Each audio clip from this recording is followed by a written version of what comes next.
So I've been watching a lot of challenge videos, you know, stuff like, can you beat Dark Souls with only miracles, or can you beat Dark Souls with only bows, etc., you know, shit like that.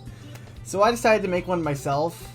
I'm definitely not doing this because my my video for today got corrupted. No, definitely not.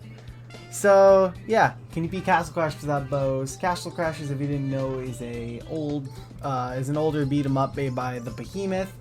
Was originally on the Xbox 360 and has been ported over to Steam. It was ported over to Steam like 9 years ago, but we're not gonna talk about that. Anyways, with the game being on Steam and everything, and for me desperately needing a game to record, we're going to just jump right in and go ahead and see how far we can get with bows only in Castle Crashers.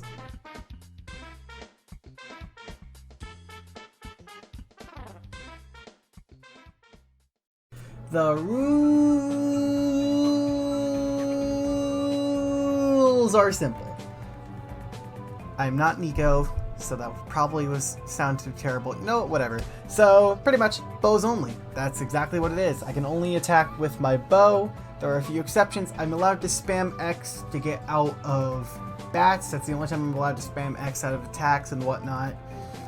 Bats are just annoying, and as you'll probably see, they led to my death multiple times, even with being able to spam out of them. Vehicles, I also kinda really don't care enough about for them to truly matter. And overall, that's about it.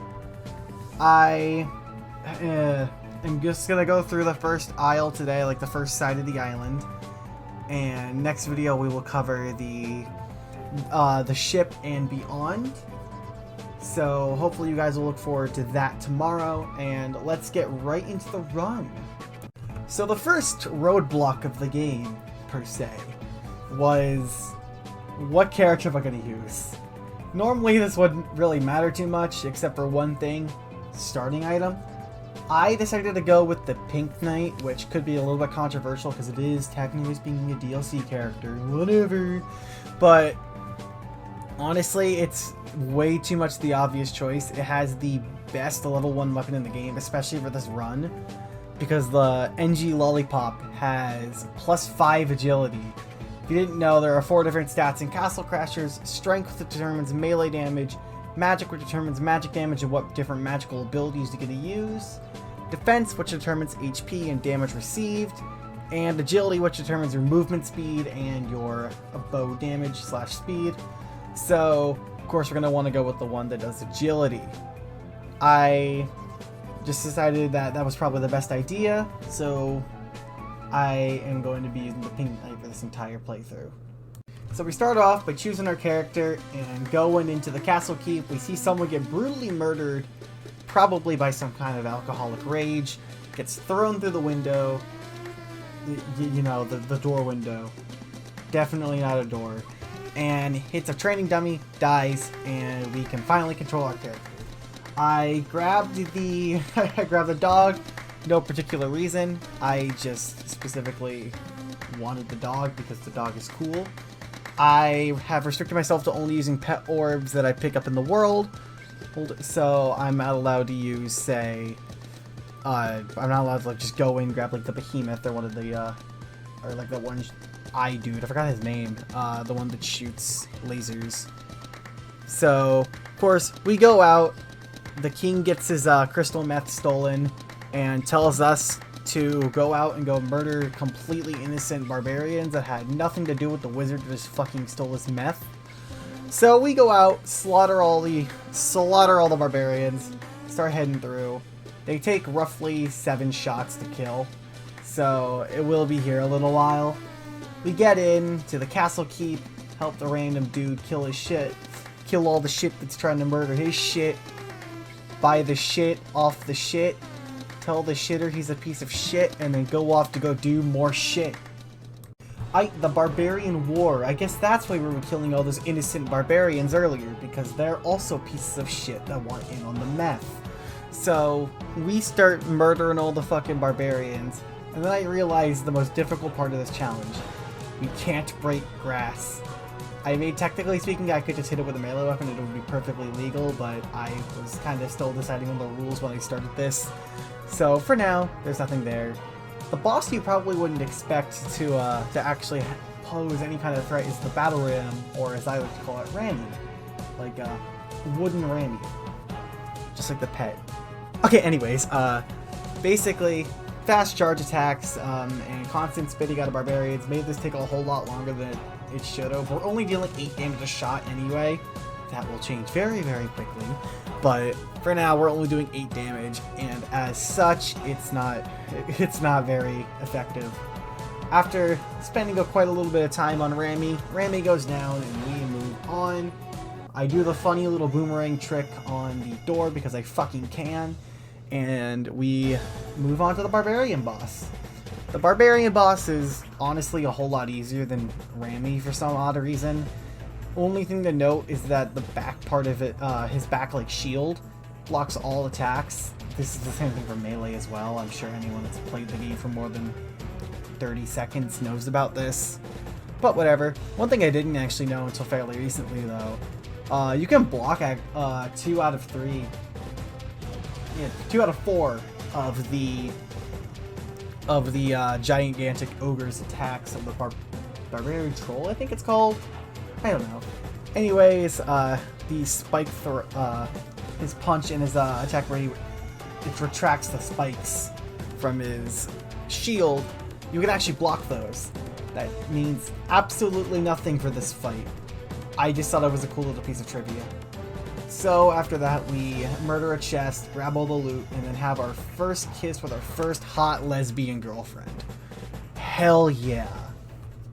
The forest entrance is honestly nothing special. We get introduced to our first actual sandwich dude we gotta fight, and after pelting him with way too many arrows, he's just dead. Because that's how that works. We ride knockoff Yoshi all the way up to the Thieves' Forest, where we grab our first pet, our first actual pet, the owl. The owl will grab food periodically from different trees and whatnot.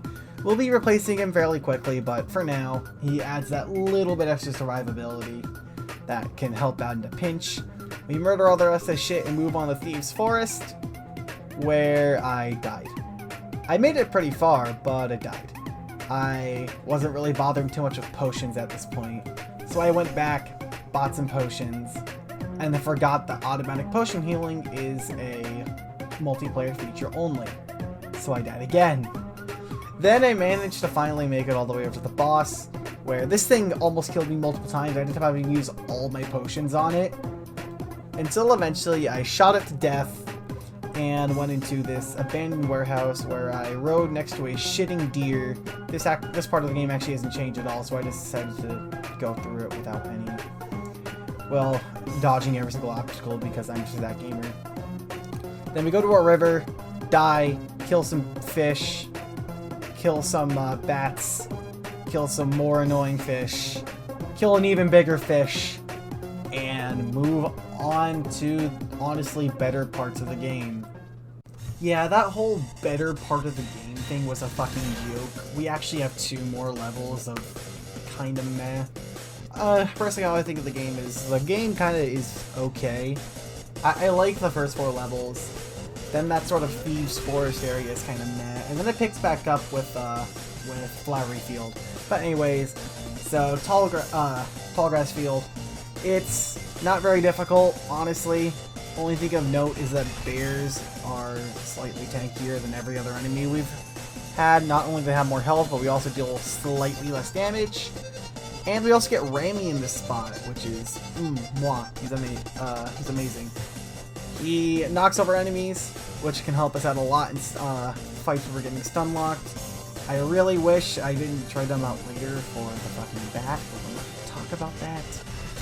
Anyways, we move on through the rest of the level and fight off into the cave, where we kill a few slimes and then get to one of the most bullshit and unfun bosses in the game, Pipistrello. Basically, the fight itself really isn't all that horrible. It's the fucking ads! It's the fucking bats! Bats are bullshit. I'm confirming this right now. Bats fucking suck. They got me killed, I want to say 3 to 4 times. because the tongue attack of the bat, the main bat boss, Pipistrello, does roughly 50 damage in normal mode. And the bats will hold me in place. So the what's it called? The Pipistrello will just murder me. Will just murder me outright. So I have to try my hardest to not get hit by the bats, or if I do, spam X fast enough to get myself out of it. Though we did eventually make it through and murder all the bats in the process. Not really. I like to think they all died though.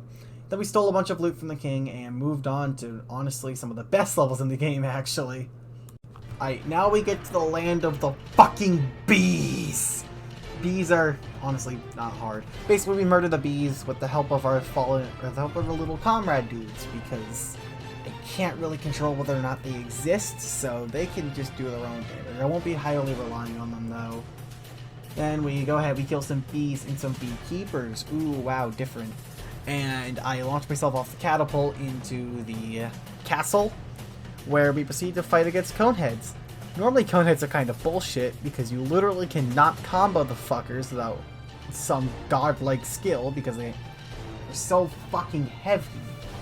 But they weren't honestly all that bad this run, because I can just kind of shoot them afar, and if anything, the fact that they're so heavy kind of makes it a little bit easier to just keep shooting them over and over and over again. So pretty much using the Grey Knights as small meat shields, we ran through everything and went into the wedding. The wedding crash level isn't difficult, but the boss is. The Conehead groom, at least in my friend group, is infamous for being really fucking difficult, especially on insane mode. But luckily he wasn't the... No, I don't know what the fuck I'm kidding. He's difficult. Basically, he does like roughly 30 damage a hit and has these long, fast combos. I pretty much have to either tank or block through all of them before getting off maybe 1 or 2 shots. The only saving grace is that basically every single time he went into the organ, it was the guaranteed hit when he came out, because I could just pop him in the face. So, after that, Parade wasn't very difficult either. It was more or less a lot of shooting shit off, because as a lot of people probably know, if you shoot an enemy off of the parade float or the parade carriage, it just dies. It just dies. It doesn't exist.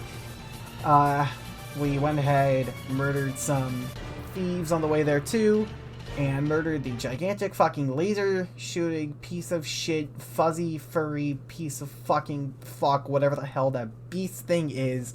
Get the hell away from me, it shoots lasers. I actually died to the lasers once, which is something I don't think has ever happened to me. That's not even like a low defense thing. That's the laser actually got off for once. Normally I attack it fast enough, but it can be kind of difficult to keep it going, to keep a combo string going when you have thieves and you can't just jump over and start attacking them because you can't keep yourself afloat. Anyways, Cyclops Cave. Cyclops Cave, easy. Murder, thief. It's basically just Parade, but without the insta-kill mechanic. Then we go to the hardest level ever, Cheese level, where we run 15 feet forward and go into the Cyclops area.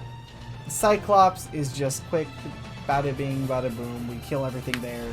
Cyclops is also kind of piss easy, because you can just sort of outrange him and deal massive amounts of damage.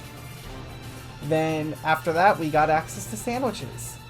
So we bought some sandwiches, and I decided to take on Industrial Castle first, just to see how powerful we actually were. By this point, we have the cat, we have fairly close to full agility, and we're doing roughly 30 damage to all of the enemies in that area. So I think we're doing pretty fucking good for ourselves. We run through the entire thing, actually. The nobleman top, I forgot his name, is honestly a fairly fucking easy fight, which honestly I'm not very used to saying, because of the fucking his fucking finger attack is a little weird to dodge if you're doing melee. But if you're doing ranged, it's fairly easy actually. We murder him with our cold-blooded happy stare of death, get the telescope, and move on to Lava World where it's impossible. I won't spare you anything. It's fucking impossible to do with just a bow. Both of the bosses require melee hits. One of them even requires sandwiches, that being the first one. You would think you could hit the dragon with range attacks, but no. No, it's designed to only be hit with melee attacks. Fuck you, behemoth. So, run over, right? No, honestly.